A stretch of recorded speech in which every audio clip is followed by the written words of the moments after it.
നമ്മൾ ഈ മൊബൈൽ ഫോണുമായിട്ടോ അല്ലെങ്കിൽ മറ്റെന്തെങ്കിലും വിനോദ കാര്യങ്ങളുമായിട്ട് അലസന്മാരായി പോകുന്തോറും നമ്മുടെ ഉള്ളിൽ നിന്ന് പുറത്തേക്ക് ലോകത്തിലേക്ക് അല്ലെങ്കിൽ ലോകോപകാരമായി ഭഗവാൻ നൽകുവാൻ ആഗ്രഹിക്കുന്ന മഹാസത്യങ്ങളും മഹാതത്വങ്ങളും വേണ്ടതുപോലെ നിങ്ങൾക്ക് ഗ്രഹിക്കുവാനോ അത് പ്രവർത്തിക്കുവാനോ കഴിയാതെ പോകും.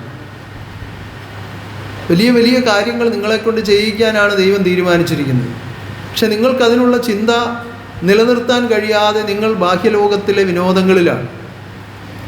അതുമായൊരു ബന്ധം, ഒരു ധ്യാനം, ഒരു ചിന്ത, കീർത്തനങ്ങളുമായിട്ടൊരു ബന്ധം, ഇതൊക്കെ നിലനിർത്തിക്കൊണ്ട് ലോകത്തിൽ ആവശ്യമായ ജോലികളൊക്കെ ചെയ്യാം. നമ്മുടെ ജീവിതം മുന്നോട്ട് കൊണ്ടുപോകുവാൻ അതിജീവനത്തിന് ആവശ്യമായ കർമ്മങ്ങൾ എന്ത് വേണമെങ്കിലും ചെയ്യാം സത്യമായി. അതിനൊന്നും ഗുരു ഒരിക്കലും വിരോധം പറഞ്ഞിട്ടില്ല. പക്ഷേ എപ്പോഴും മുൻതൂക്കം ആത്മീയത്തിനായിരിക്കണം, സത്യത്തിനായിരിക്കണം. സത്യത്തെ മുൻനിർത്തിക്കൊണ്ട് നമ്മൾ കർമ്മം ചെയ്യുമ്പോൾ നിരന്തരമായ ഒരു പ്രകാശം നമ്മളെ വലയം ചെയ്യുന്നത് നമുക്ക് അനുഭവമാകും. ഒരു കൂട്ട്, ഒരു തുണ എപ്പോഴും നമുക്ക് നമ്മുടെ കൂടെ ഉള്ളത് നമുക്ക് അനുഭവമാകും.